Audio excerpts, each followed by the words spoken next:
September 19th అదే నిన్న జరిగిన ఎగ్స్ టాస్క్‌లో ఎవరెవరి నిజ స్వరూపాలు బయటపడ్డాయి. అసలు ఎవరు నోరు వారేసుకున్నారు? ఎవరు ఆడ పులులాగా ఆట ఆడిల్లు? అసలు పనికి రాని చీఫ్‌గా చేసిన వాళ్ళు ఎవరున్నారు?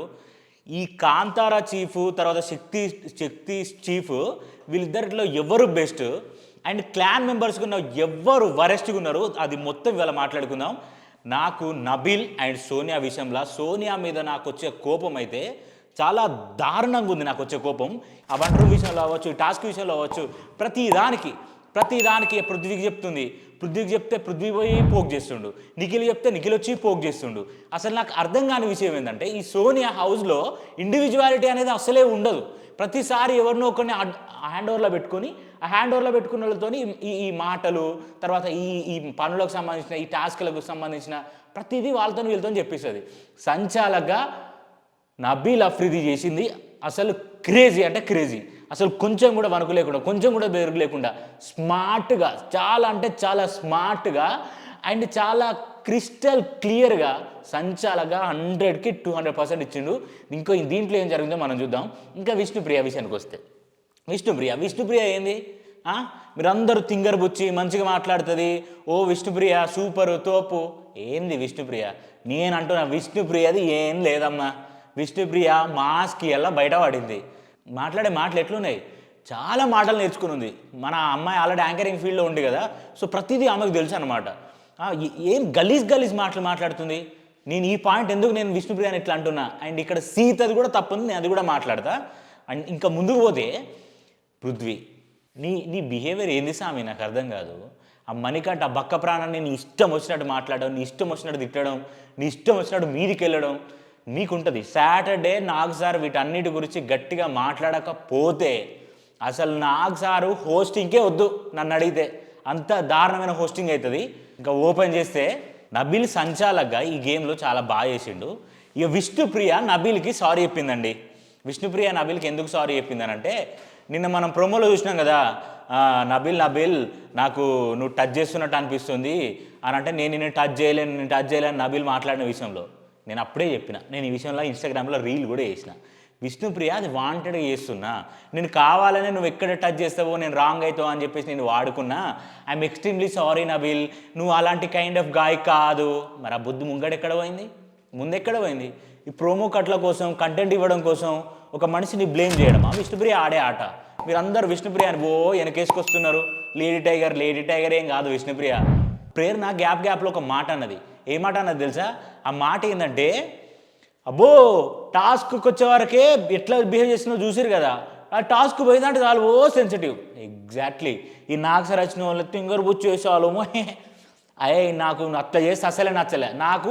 నేను విష్ణుప్రియ విన్నింగ్ రేసులు ఉండాలి, విష్ణుప్రియ ఉంటుంది అని నేను పాజిటివ్గా మాట్లాడితే నెగిటివ్గా తీసుకొని అందరు వేరేలాగా మాట్లాడుకున్నారు. మరి ఇవాళ ఏమైంది? Reality is different. మనం మనుషులుగా ఎప్పుడు పరిగణించబడతామంటే మన కోపంలోనే మన రియాలిటీ బయటపడుతుంది. ఆ విష్ణుప్రియ నిన్న ఇవాళ బయటపడింది కదా. ఇంకా పోతే నేను మాట్లాడుకున్నా ప్రేరణ అండ్ యష్మి ఆడ పులులు. అసలు ఆడ పులులు అంటే ఆట ఆడే విధానమే కాదు. ఇప్పుడు వాళ్ళు ఉన్న కాంతారా అనే క్లాన్కి మొగోళ్ళు కూడా వీళ్ళిద్దరే, ఆడోళ్ళు వీళ్ళే, మొగోళ్ళు వీళ్ళిద్దరే. ఏం ఫైట్ ఇవ్వాలో ఆ ఫైట్ ఇచ్చిళ్ళు. అబ్బాయిలు వచ్చి ఇట్లా పట్టుకుంటుంటే డిఫెండ్ చేసుకుంటా కొంచెం కూడా భయపడకుండా అసలు ఇచ్చి పడేసిందంటే కాంతారా టీంలో ఉన్న యష్మి అండ్ ప్రేరణ. వీళ్ళిద్దరే పాప వాళ్ళని చూస్తుంటే నాకు జాలేస్తుంది. కానీ జాలి కాదు, ఏడుపు వస్తున్నా, దెబ్బలు తగులుతున్నా. వాడు పృథ్వీ ప్రేరణ ఇట్లా యష్మిని ఇట్లా పట్టుకుంటుంటే కూడా కొంచెం కూడా అనకుండా, కొంచెం కూడా వినకుండా అది అట్లా ఆడాలి. ఊ అంటే ఈ శక్తి టీం వాళ్ళు మొత్తం ఉరికొస్తున్నారు, మీద పడుతున్నారు. నబీల్ అక్కడ ఉండి ఆ కోడికాడ నిలబడి ఆ కోడికాడ కూర్చొని చెప్తుండు, లైన్లోకి వస్తున్నారు వెనక్కి జరగండి, లైన్లోకి వస్తున్నారు వెనక్కి జరగండి. ఇంత మంచి సంచాలకు అసలు ఈ సీజన్లోనే ఎవరు లేడు. నేను బాగా చెప్తున్నా. అండ్ అభయ్ బిహేవియర్ చూస్తుంటే చీప్ చిల్లర్. యాజ్ ఏ క్లాన్కి నువ్వు చీఫ్గా ఉన్నప్పుడు నీకు రెస్పాన్సిబిలిటీస్ అనేది కొన్ని ఉంటాయి కదా. నీ క్లాన్ మెంబర్స్ అక్కడ ఇబ్బంది పడుతుంటే, నీ క్లాన్ మెంబర్స్ అక్కడ పిచ్చోళ్ళలాగా అరుస్తుంటే, నీ ఎగ్స్ దొంగతనం చేసుకుంటూ పోతుంటే కూడా నువ్వు ఒక్క మాట కూడా మాట్లాడలే. ఇదేం బిహేవియర్ నాకు అర్థం కాలే.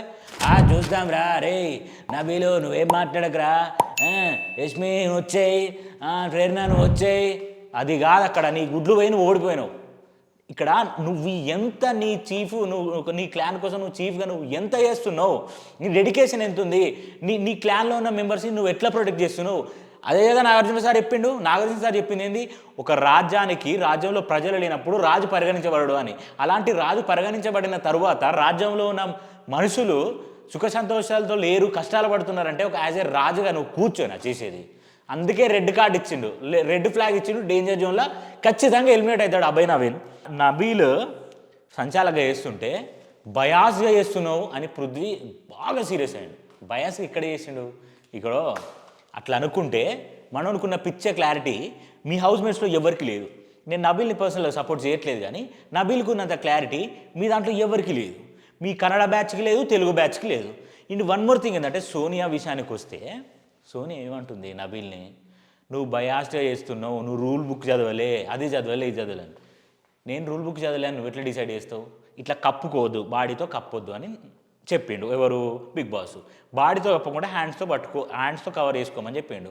నువ్వు చేసేది ఏంది, ఇలా ఉండి ఇలా పట్టుకొని దాన్ని కవర్ చేసుకుంటే అది కాదు కదా గేమ్ స్ట్రాటజీ. నువ్వు వాంటెడ్గా అన్ని క్రియేట్ చేస్తూ ఈ విషయాలు పృథ్వీని పంపిస్తుంది ఎవరి దగ్గరికి, గేమ్ ఆడిపోరా. నువ్వు రావా, నువ్వు ఆడవా గేమ్, వాళ్ళని పంపిస్తుంది. ఈ అబ్బాయిలందరినీ పంపించి ఆడు ఉంటుంది మేడం. ఎందుకంటే ఇప్పుడు ఆ బలము, ఆ డిఫెండ్ చేసే విధానం, మనోడు యారగెంట్ ఉంటాడు, ఇంకేదో క్రియేట్ చేయాలి, ఇంకేదో సీన్ క్రియేట్ చేయాలి. వీళ్ళని పంపించి మధ్యలో వచ్చి గొడవ అవుతుంటే వచ్చి హగ్గిస్తుంది, కూల్ చేయడం. అసలు ఇంత వరస్ట్ బిహేవియర్ సోనియాదంటే నేను ఇంత దారుణంగా, నాకు కనీసం దాన్ని ఐడెంటిఫై చేసి దాంట్లో నుంచి బయటకు వద్దామనే థాట్ కూడా లేదు. నాగమణికంట, యష్మి, ప్రేరణ వీళ్ళు ముగ్గురు నిన్న అడవిలో వేటకు పోతే ఎలా ఉంటారో అట్లుంది. అసలు పట్టుకొస్తున్నారు, పోతున్నారు, గేమ్ ఆడుతున్నారు, డిఫెండ్ చేసుకుంటున్నారు, దెబ్బలైనా పట్టుకున్నా కొట్టినా తిడుతుంటే కూడా గ్రేట్ గేమ్. అండ్ ఇంకొక విషయం ఏంటంటే, సీత, విష్ణుప్రియ ఇట్లా నిలబడ్డారు, మధ్యలో ప్రేరణ నిలబడింది. నువ్వు డిఫెండ్ చేయడానికి ఇటొక చెయ్యి పెట్టి ఇట్లా పట్టుకోవడం ఎంతవరకు కరెక్ట్? అది పట్టుకోవడమే కాకుండా తీస్తుంటే అని విష్ణుప్రియ ఇంత వరస్ట్ బిహేవియర్. నువ్వు అక్కడ స్టార్ట్ చేసినావు కాబట్టి నేను క్యారెక్టరైజ్ అన్నది. పొయ్యి ప్రేరణని సీత ఆల్రెడీ పట్టుకొని ఇట్లా అంటుంటే ప్రేరణ డిఫెండ్ చేసుకుంటుంది, ఆ హెయిర్ అని అంటుంటే విష్ణుప్రియ పోయి ఇట్లా ఒత్తుతుంది. ఏంది ఆ బిహేవియర్? నువ్వు చిన్నపిల్లవా? నేను అందరు బయట చిన్నపిల్ల అనుకుంటే నువ్వు చిన్నపిల్లవా? నువ్వు చిన్నపిల్లవు కాదు, నువ్వు శంకినివి. నేను సర్టిఫికేషన్ ఇస్తాను, నువ్వు చాలా శంకినివి. The reality is different. అదంతా స్ట్రాటజీ గేమ్లో గెలవాలనుకునే స్ట్రాటజీ. అది నాకు సార్ వచ్చినప్పుడు అనడం, కానీ మిగతా అదంతా నీ స్ట్రాటజీ గెలవాలనుకుని నువ్వు చేసే కథ. అండ్ నిఖిల్ బిహేవియరు, వీళ్ళందరి బిహేవియర్ చాలా వర్స్ట్గా అనిపించింది.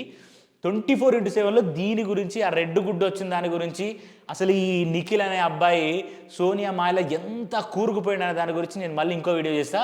సో September 19th జరిగిన ఈ ఎగ్ టాస్క్ ఏదైతే ఉందో దానికి సంబంధించిన రివ్యూ ఇది. మొత్తం జరిగిన ఎపిసోడ్లో మీకు ఎవరి గేమ్ బాగా నచ్చిందో కింద ఖచ్చితంగా కామెంట్ చేయండి. అండ్ ఇలాంటి రివ్యూస్ కోసం మా ఛానల్ని చూస్తూనే ఉండండి. సైనింగ్ ఆఫ్, నేను మీ నెవిల్ ఆనంద్. బాయ్.